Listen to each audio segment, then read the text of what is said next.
बिस्मिल्लाहिर्रहमानिर्रहीम बॉयज़, आज कर रहे हैं एक्सरसाइज 4.3 जो कि एक्सप्लेनेशन है किसकी जी, क्वेश्चन लॉ की।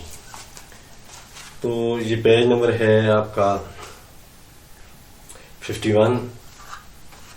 तो थ्रू कर लेते हैं, पहले कुछ एग्जांपल डिस्कस कर लेते हैं ताकि अगर कुछ हमारे कंसेप्ट एक्सरसाइज में मिसिंग हो तो एग्जांपल से हम उसको क्या कर लें, बेहतर तरीके से कर लें।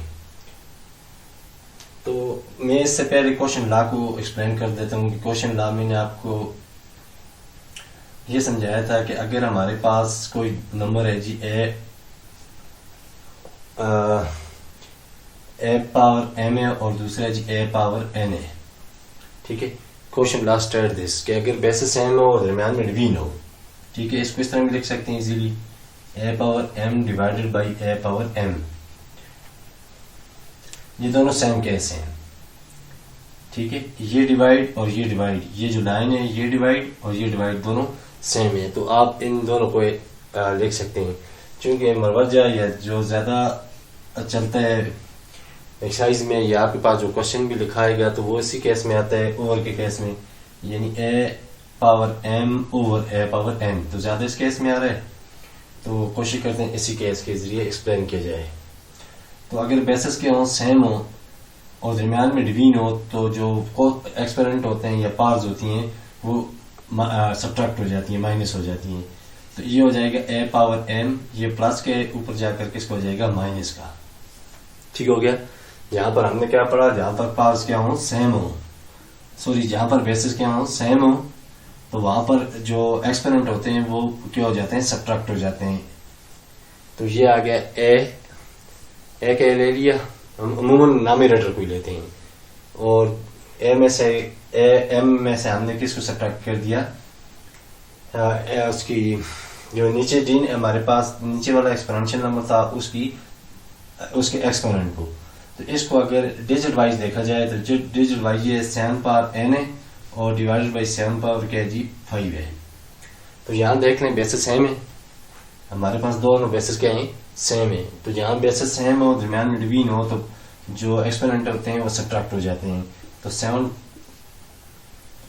आपने नामिनेटर ले लिया, यानी ये ऊपर वाला नामिनेटर एक्सपोनेंशियल नंबर आपने ले लिया और इसमें से इस 5 को क्या कर लेंगे, सब्ट्रैक्ट कर लेंगे। तो हमारे पास आंसर क्या आ जाएगा जी, 7 पावर 10 में से 5 निकाले 5। तो 4.3 ये बेस आने हमारा जो हमने क्वेश्चन लॉ किया था। क्वेश्चन लॉ क्या स्टेट करता है, क्वेश्चन लॉ ये स्टेट करता है कि अगर बेसिस हमारे पास क्या हो, सेम हो, बेसिस क्या हो बॉयज, सेम हो, तो जो पार्स होती हैं वो क्या हो जाती हैं, सब्ट्रैक्ट हो जाती हैं। तो ये तो मैंने आपको सिर्फ रिकॉल किया, रिवाइज करवाया कि क्वेश्चन लॉ है क्या। तो अब इसकी पहली एग्जांपल देखते हैं। पहली एग्जांपल है हमारे पास जी,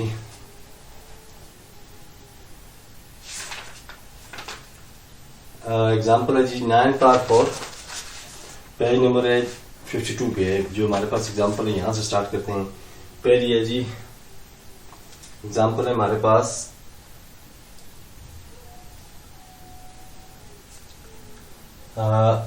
10 पावर 7 और दूसरी है जी, और डिवाइडेड बाई क्या है, 10 पावर 3 है, ठीक है। एक केस ये डिस्कस कर रहे हैं, एक केस ऐसा, ये कौन सा केस आ गया जिसमें बेसिस सेम है और पार्ट्स क्या हैं, डिफरेंट है, जिस तरह हमने पार्टिकल लॉ में किया था ना, तो वही क्वेश्चन लॉ में भी अप्लाई करके देख लेते हैं।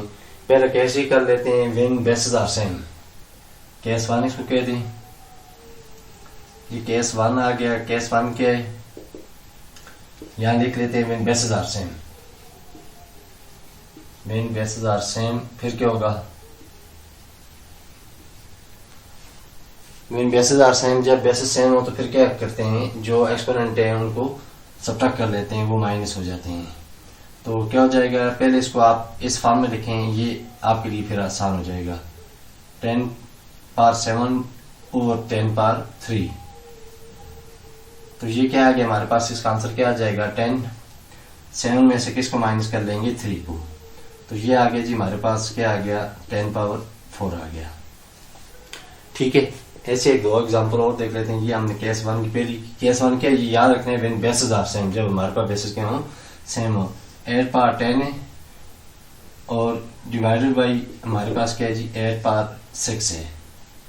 तो पहले आप इसको अपने जनरल फॉर्म में लिख लें 8 पावर 10 और डिवाइडेड बाई दूसरी तरफ क्या आ गया जी 8 पावर, इसके नीचे क्या आ गया 8 पावर 2 आ गया।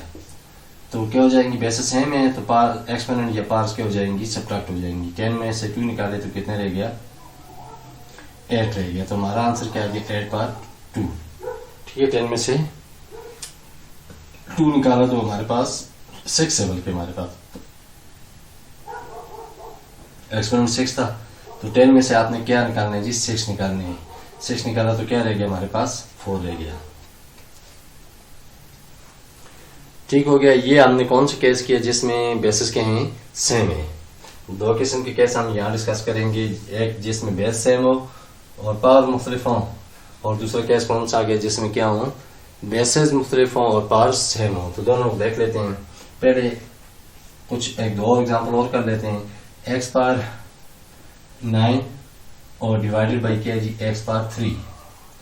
यहाँ भी देख रहे हैं क्या है बेसिस सेम है तो पावर्स क्या हो जाएंगी सब्ट्रैक्ट हो जाएंगी। तो एक्स पावर क्या आ गया 9, पहले इसको आपने आसान तरीके में लिखा एक्स पावर 3, क्योंकि मैंने आपको पहले बता दिया था कि a power m divided by a power m n, ये ए पावर m और n जो है ये बिल्कुल बराबर है किसके ए पावर m और ए पावर n की, ये दोनों सेम केस है। आप डिवीजन किस फॉर्म में लिखें या इस लाइन की फॉर्म में लिखें, ये दोनों हमेशा ऑलवेज कहते हैं सेम होते हैं। ठीक हो गया। तो इस चीज को याद रखना है। तो अब आगे कर लें, रूल अप्लाई कर दें। वैसे सेम है तो पावर्स क्या हो जाएंगी सब्ट्रैक्ट हो जाएंगी। तो ये क्या आ गया 9 माइनस 3, 9 में से 3 निकाला तो एक्स पावर क्या बच जाएगा हमारे पास, क्या आ जाएगा आंसर 6 आ गया। तो बॉयज ये तो हमने वो की जिसमें बेसिस क्या थी सेम थी। कुछ और भी इसमें करके देख लें, अगर क्या लिख लें, बल्कि अगर डबल वैल्यू करके देख लें। एक्स पावर आप लिख लें 6, वाई पावर 4 और नीचे एक्स पावर 2 और वाई पावर कुछ भी नहीं। और हमने क्या पढ़ा था जहां पर पावर कुछ न हो तो वहां क्या होते हैं, वहां ऑलवेज 1 होते हैं। तो एक्स पावर ये 6 आ गया। या पहले एक्स की बेस सेम कर लें, एक्स माइनस क्या हो जाएगा 2 हो जाएगा, फिर वाई की बेस सेम कर लें। तो वाई में क्या हो जाएगा हमारे पास 4 माइनस, या कोई पावर नहीं है तो क्या है 1 है, 4 माइनस 1। तो ये हमारे पास आंसर आ गया जी। आंसर जो है हमारे पास क्या आ गया एक्स पावर 4 और वाई पावर 3 या वाई क्यूब। ठीक हो गया भाई। तो ये कौन सा केस क्या है, ये हमने डिस्कस किया। केस कौन सा, when the bases are same, जब बेसिस क्या हो सेम, जब बेसिस सेम हो दरमियान में डिवीजन हो तो क्या हो जाते हैं जो पावर हैं वो हमारी सब्ट्रैक्ट हो जाती हैं। तो अब दूसरा केस सेकंड कर लेते हैं जिसमें बेसिस डिफरेंट है और केस क्या है और एक्सपोनेंट क्या है सेम है। तो केस सेकंड आ गया। तो केस सेकंड स्टेट्स क्या कहते हैं जी, when bases are different, when bases are different,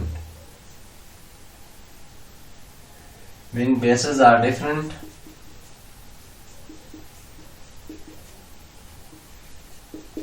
but powers are same, but exponent are par, but exponent are same। तो इस सूरत में क्या करते हैं जी, इस मेथड को भी देख लेते हैं, ये भी आप सीख लें। क्वेश्चन इन दोनों टाइप में से किसी एक में आ सकते हैं, तो दोनों में आपको कंसेप्ट होना चाहिए। तो इसमें ये कर लेते हैं जी 9 पावर 8 डिवाइडेड बाई 3 पावर 8।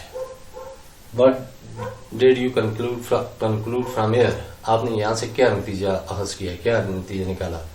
कौन सा कैसे केस सेकंड है ना, बेसिस डिफरेंट है, बेसिस आर डिफरेंट, जब बेसिस क्या है डिफरेंट हो और पार्स क्या हो सेम हो, एंड एक्सपोनेंट या पार क्या हो सेम हो। तो पार देख लें सेम है।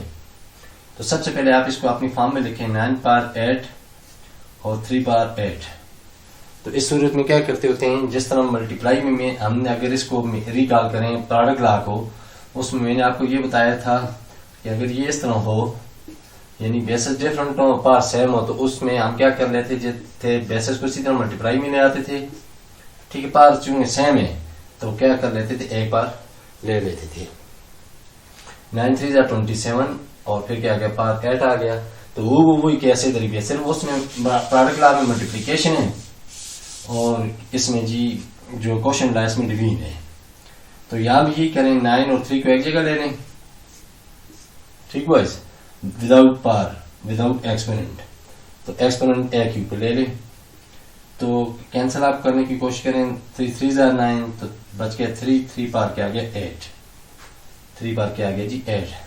तो आपने क्या सीखा, जब ऐसे सेम हो पावर मुख्तलिफ हो तो फिर क्या हो जाती हैं, जो एक्सपोनेंट हैं वो सब्ट्रैक्ट हो जाते हैं, पावर्स क्या हो जाती हैं, सब्ट्रैक्ट हो जाती हैं, माइनस हो जाती हैं। लेकिन जब बेसेस डिफरेंट हो, मुख्तलिफ हो, लेकिन एक्सपोनेंट सेम हो, उस सूरत में क्या करते हैं, क्योंकि दोनों एक्सपोनेंट सेम होते हैं तो एक्सपोनेंट के बगैर जो बेसेस हैं उनको एक जगह डिवीजन की फॉर्म में, जिस तरह डिवीजन में गिवन उस तरह लिखें, और चूंकि एक्सपोनेंट सेम है तो दोनों में से कोई एक एक्सपोनेंट ले लें। दोनों कोई एक का मतलब ज्यादा है, दोनों 8 है 8 आएगा, दोनों 6 होंगे 1 6 आ जाएगा, दोनों 5 होंगे 1 5 आ जाएगा, दोनों 4 होंगे 1 4 आ जाएगा। तो अंदर फिर आप अपना ऑपरेशन ऑपरेट करें, अगर कैंसिल आप हो सकते हैं तो आप उनको कैंसिल आप कर दें, ठीक हो गया। कुछ और इस तरह लिख लें, एक्स पार लिख लें 10 डिवाइडेड बाई, आगे लिख लें जी एक्स पार बल्कि वाई पार 4 लिख लें। अच्छा अभी केस कर रहे हैं जिसमें बेसिस डिफरेंट हैं, एक्स पार 10 तो लाजमी वाई पार भी क्या आएगा 10 ही आएगा। पहले इसको अपनी फॉर्म में लिखें, एक्स पार 10 लिखें, डिवाइडेड करें ओवर वाई पार 10 लिखें। अब बेसिस देखें डिफरेंट हैं तो बेसिस कुछ नहीं लिखें, विदाउट पार, और दोनों 10 है, दोनों पे एक्सपोनेंट 10 है तो एक 10 ले लें। चूंकि ये अल्फाबेट कुछ आपस में कैंसिल हो नहीं सकते तो फिर क्या करना है, ये इस सूरत में हमारा क्या होगा, यही आंसर होगा। अगर क्या हो जी 5 पार लिखने 7 और डिवाइडेड बाई आगे जी 3 पार 4।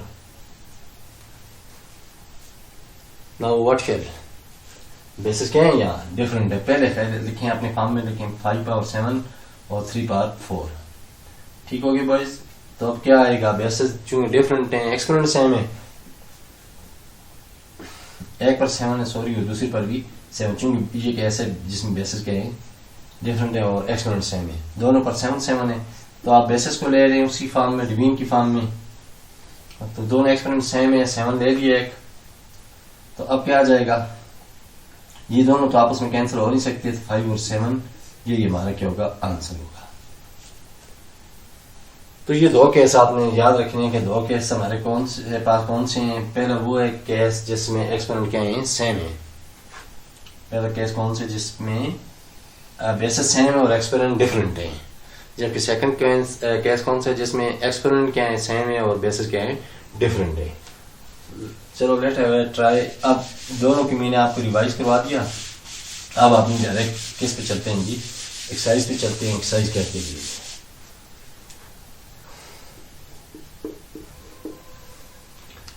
तो एक्सरसाइज के जी पहले जी सिंप्लीफाई, क्वेश्चन नंबर 1 है सिंप्लीफाई, क्वेश्चन 1 है जी सिंप्लीफाई।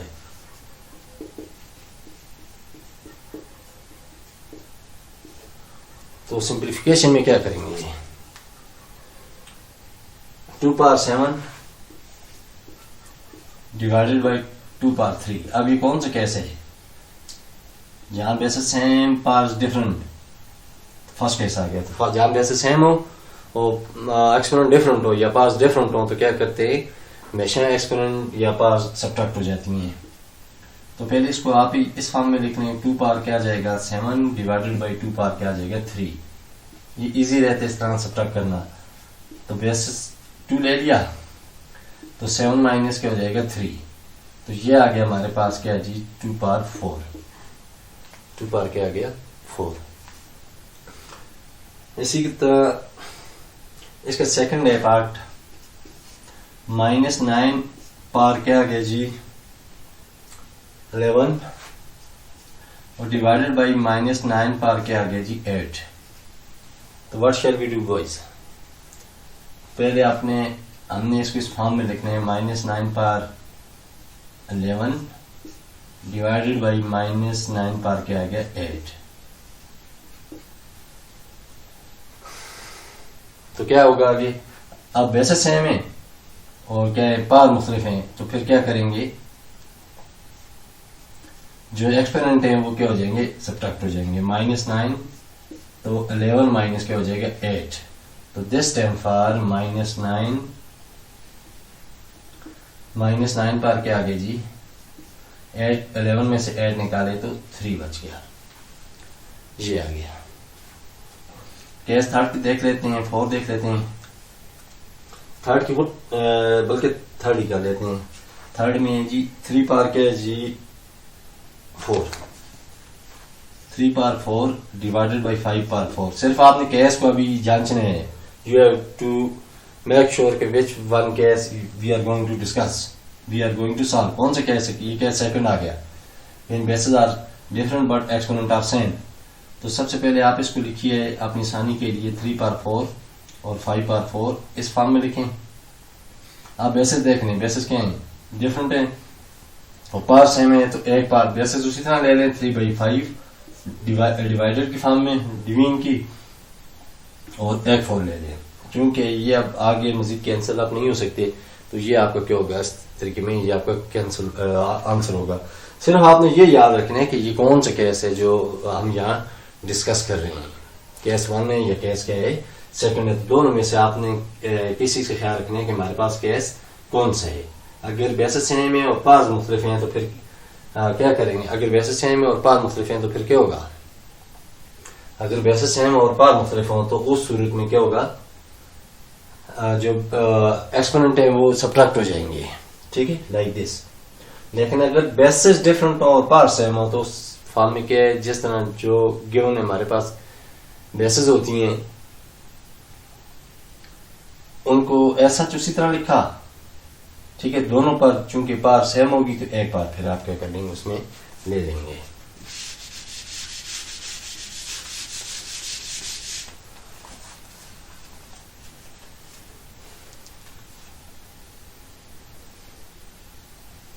आगे जी 3 और 4 एक पार्ट ये भी कर लेते हैं इसका रेशनल नंबर का। 3 और 4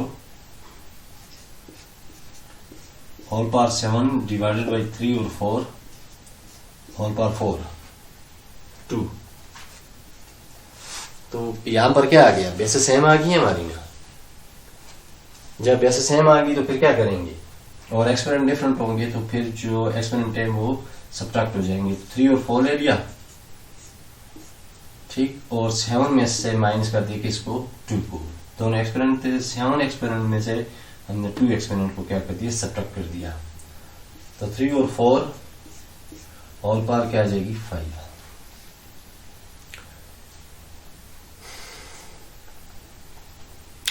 तो बॉयज ये हमने क्या किया, वो क्वेश्चन किया जिसमें बेसिस क्या थी, सेम थी और एक्सपोनेंट डिफरेंट थे।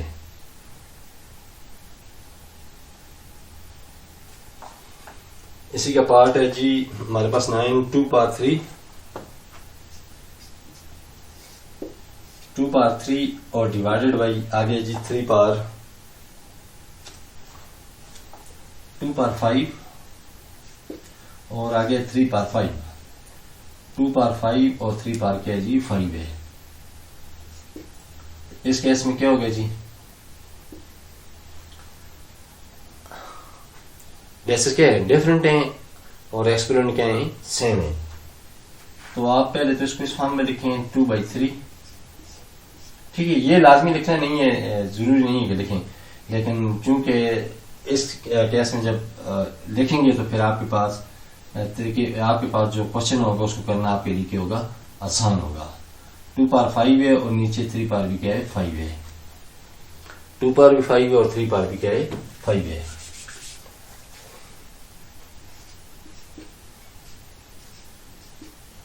ठीक हो गया, अभी मैंने वाज़ेह लिख दिया। क्योंकि अभी बेसिस डिफरेंट हैं और एक्सपोनेंट सेम है तो दोनों 5 हैं, एक्सपोनेंट 5 ले लें। ठीक हो गया। ये फिर मैंने आगे पावर में आपको समझाया था कि अगर इसको मजीद करना चाहें तो ये पावर इसको भी दे दें और ये पावर इसको भी दे दें, ठीक। यानी यहां से हमने इसको लिया था ना, यही बन जाएगा। तो फिर इस बल्कि स्टेप को करने की जरूरत नहीं है। ये तरीकेकार आपने किया। जब बेसिस डिफरेंट थी और क्या कहते हैं सर जी, वो सेम था अपना, एक्सपोनेंट सेम थी, तो उस सूरत में बेसिस को ऐसा ले लें और चूंकि एक्सपोनेंट सेम होंगे तो कोई एक ले लें।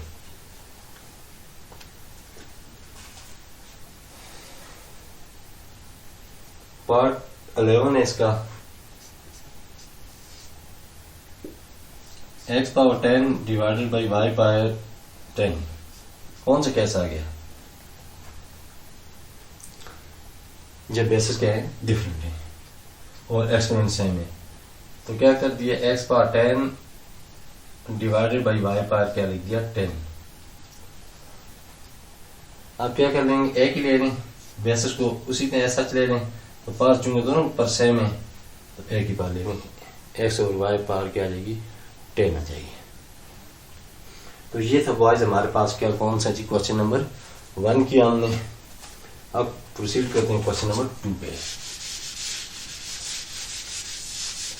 बस सिर्फ मेक श्योर ये करने हैं कि जो क्वेश्चन आपके पास आ गया है उसमें आपके पास बेसिस सेम है या एक्सपोनेंट सेम है, बस ये दोनों में से चीज को ख्याल रखेंगे। क्वेश्चन नंबर 2 है प्रूव इट, हमने प्रूव करने हैं।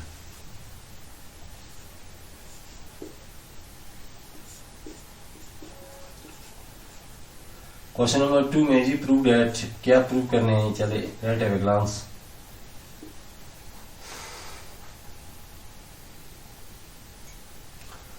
टू पावर 4 पहला पार्ट है, 2 पावर 4 डिवाइडेड बाई 7 पावर 4। तो क्या आ गया बॉयज, कौन सा कैसा आ गया, हमने प्रूव करने, इसका कह रहे हैं जवाब आना चाहिए आपके पास 2/7 और होल पावर 4 आना चाहिए। तो अभी क्या करेंगे, सबसे पहले आप इसको इस फॉर्म में लाएं, 2 पावर 4 और 7 पावर 4।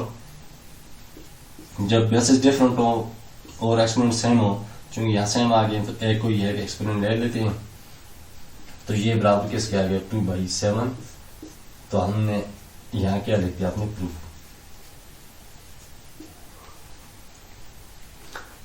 ठीक है, उसमें जो क्वेश्चन नंबर 1 की उसमें हमने खुद अप्लाई किए सारे मेथड को, यहाँ पर उन्होंने आंसर निकाल कर दे दिए, सिर्फ हमने इसके कारण चलने के हमारे पास आंसर ये आना चाहिए।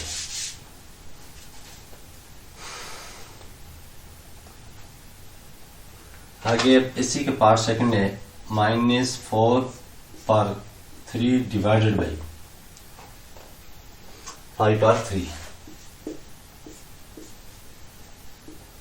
क्या कह रहे हैं, इसका आंसर आना चाहिए -4/5 और होल पर क्या आना चाहिए, क्यूब आना चाहिए। तो क्या करेंगे, सबसे पहले आपने क्वेश्चन को कंसिडर किया, हमारे पास कौन सा क्वेश्चन है, हमारे पास वो क्वेश्चन है जिसमें बेसिस डिफरेंट है जबकि एक्सपोनेंट क्या है, सेम है। तो इस सूरत में क्या करेंगे,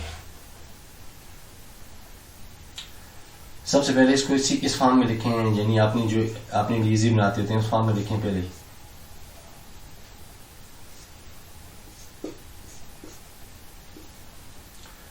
ठीक है, अब हमने देखा कि हमारे पास बेसिस क्या है, डिफरेंट है और एक्सपोनेंट क्या है, सेम है। तो बेसिस इस तरह ही ले ली, 4 और 5 ले लिया और कोई एक एक्सपोनेंट ले लें 3, क्योंकि दोनों क्या है, सेम है। तो इसमें आगे क्या है जी, नेक्स्ट है इसी का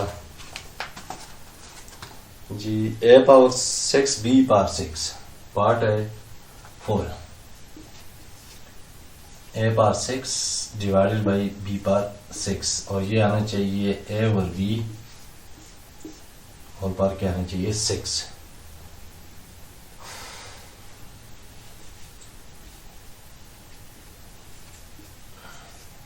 ए और बी और पार क्या आना चाहिए, 6 आना चाहिए। तो चलो देख लेते हैं ये कैसे आएगा।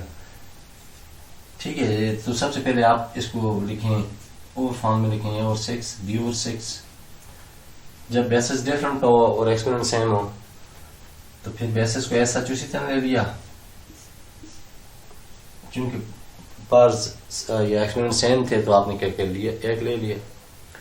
तो ये बॉयज हमने किया कि क्वेश्चन नंबर 2 को कर लिया।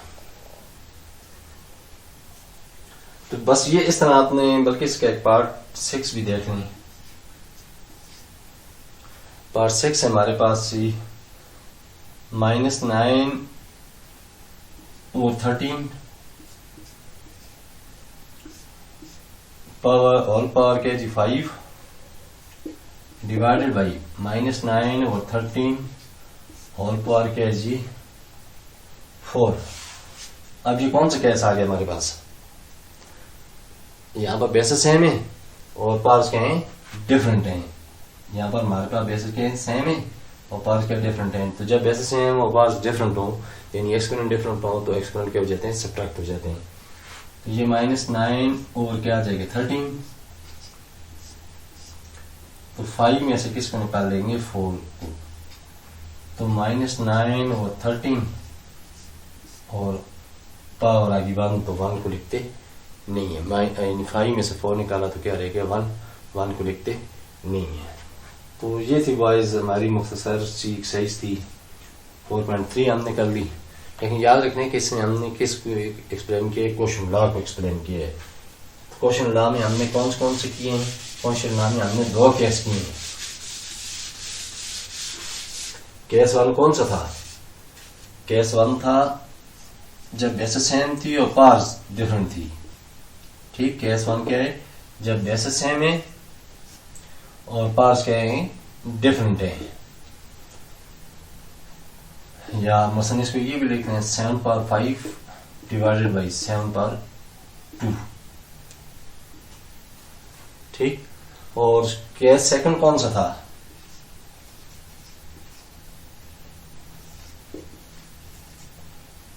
केस सेकंड कौन सा है? जब बेसिस डिफरेंट है और एक्सपोनेंट क्या है? सेम है। ये a power 6 divided by b power 5, उसी को मैंने लिखा है। सिर्फ मैंने क्या कर दिया, सॉरी, जो बेसिस थी उसको मुख्तलिफ कर दिया। पावर्स को एक भी 6 कर दिया, दूसरे को भी 6। जब बेसिस डिफरेंट होंगी और पावर्स की होंगी सेम होगी, तो इस सूरत में आप क्या करेंगे? तो ये 2 बहरहाल हमारे पास लॉ थे किसमें? 4.3 में, जिनको हमने मुख्तसरन डिस्कस किया। तो सिर्फ ये है कि ये आपको यहाँ आपने प्रैक्टिस कर दी तो हायर क्लासेस में आपको ये कंसेप्ट आपको आगे काम आएगा। यानी आपके पास इस तरह क्वेश्चन ये लिखा आ गया ना, a power 8 divided by there है जी b पावर 5 या फिर b पावर भी 8। तो आपने सबसे पहले क्वेश्चन को एक नजर देखा तो यहाँ एकदम पता चल गया कि पावर सेम आ रही हैं, यानी एक्सपोनेंट सेम आ रहे हैं, और जो हमारे पास क्या है बेसिस हैं वो क्या है? डिफरेंट है। तो इस सूरत में आपने क्या कर दिया? क्या करेंगे? तो सबसे पहले आप इसको अपनी आसान फॉर्म में लाएं। तो आसान फॉर्म में लाने के लिए आपने क्या किया? जी डिवीजन को इसमें और में, ठीक है, कन्वर्ट कर दिया। b power 8 is equal to क्या आ जाएगा? a और b इसी तरह लिख लिया और दोनों पर 8 एक्सपोनेंट, तो क्या कर लिया? एक एक्सपोनेंट आपने ले लिया। बस सिर्फ आपने किसको पहचान करनी है कि जो हमारे पास गिवन है, क्वेश्चन जो आ रहा है हमारे पास, उसकी जो क्या एक्सपोनेंट सेम है या बेसिस सेम है, बस आपने इसकी पहचान करनी है। ठीक है, ये मैंने अल्फाबेटिक लिख लिया और आगे मैंने डिजिट का इस्तेमाल कर दिया। सिर्फ ये कैस आपके जहन में होनी चाहिए, उसके बाद आ जाते हैं इजी आ जाते हैं काम। ठीक है, तो कैस अगर आपको टैकल करना, हैंडल करना आ गया, पहचान करनी आ गई, तो फिर वो क्या है? आसान है। ठीक है, होपफुली तो इस तरह मैंने तो आपके सामने ये चीज को पहले थ्रू एग्जांपल आपके साथ डिस्कस कर दी है कि क्या क्या चीजें हो सकती है, क्या क्या केस हैं, और फिर पूरी एक्सरसाइज भी है जो उसमें से जो क्वेश्चन थे कंसेप्ट वाइज तो मैंने आपके साथ डिस्कस कर दिए। अब आपने खुद इसकी क्या करनी है? आपने तो प्रैक्टिस करनी है, ताकि और जितनी प्रैक्टिस में अपने आप को आप क्या करेंगे, रखेंगे, इतना ही आपको क्या होगा? फायदा होगा। पार्टिकुलर की भी बनाकर देख लें, इन दोनों को इस तरह बनाकर देख लें कि a पावर 8 हो मल्टीप्लाई बाई b पावर 8 हो, और इसी के आगे आप दूसरा बना दें, इसी को a power 8 divided by b power 8। एक डिवीजन में बनाई, एक इसमें बनाई, प्रोडक्शन में बनाई। तो जितना अपने आप को इस लिहाज से इस्तेमाल करेंगे आपको क्या होगा, फायदा होगा। फिर आगे इस तरह कर लें, ये ए पावर 8 है और डिवाइडेड बाई ए पावर, बल्कि मल्टीप्लिकेशन पहले ले लें, मल्टीप्लाई बाई ए पावर 2 है, और इसी को डिवीजन में भी ले लें, ए पावर 8 है डिवाइडेड बाई ए पावर क्या है 2 है। तो इस जब मिक्सिंग करके करेंगे तो आपका कंसेप्ट क्या करेगा, आपको मजीद यानी आप जहनी तौर पर हो जाएंगे, मुतमईन हो जाएंगे, सेटिस्फेक्शन हो जाएगी कि हम अगर इन दोनों में से क्वेश्चन आ सकते हैं। चूंकि जो इसके बाद 4 पॉइंट आगे 4 है वो सबसे आसान है, वो इनसे भी आसान है, उसमें सिर्फ आपने पर को डिस्ट्रीब्यूट करने। तो ये कर ली बात हमने, तो फिर इंशाल्लाह। लेकिन सब ये जो मैंने आपको बताया ना, इसके एरिया में रखें, लाजमी आपने तो प्रैक्टिस करें कि अगर बेसिस सेम करके दरमियान में मल्टीप्लाई करें लाएं और एक्सपेरिमेंट को डिफरेंट करें, और एक्सपेरिमेंट को डिफरेंट करें, सेम करें, और बेसिस को डिफरेंट करके मल्टीप्लाई वाला क्वेश्चन कैसे कर सकते हैं और डिवीजन वाला क्वेश्चन कैसे कर सकते हैं। ठीक है, तो इंशाल्लाह मिलते हैं आपसे 4.4 के लिए नेक्स्ट वीडियो में। तब तक अपना ख्याल रखिए। अल्लाह।